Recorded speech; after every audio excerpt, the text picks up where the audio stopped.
खुलेआम लड़ाई के बाद अब गानों के जरिए पवन और अक्षरा का एक दूसरे पर हमला। क्या है खबर, या है बेखबर? चैनल को सब्सक्राइब कर लीजिए। आइए जान लेते हैं पूरी जानकारी।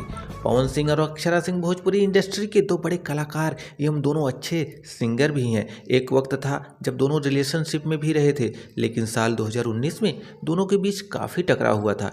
दोनों की पर्सनल लड़ाई अब खुलेआम हो चुकी थी, जहां अक्षरा सिंह ने पवन सिंह पर गाली गलौज और शोषण जैसे गंभीर आरोप लगाए एवं पवन सिंह को नशेड़ी शराबी तक कहा था। वहीं पवन सिंह ने अक्षरा सिंह पर खुलेआम फायदा उठाने वाली, उनके पैसों से ऐशो आराम करने वाली कहा था।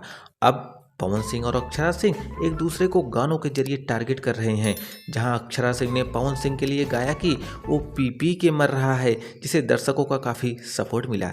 वहीं पवन सिंह ने गाया कि बदनाम कर दोगी, तो जिसे दर्शकों ने खूब पसंद किया और उनका खूब सपोर्ट मिला।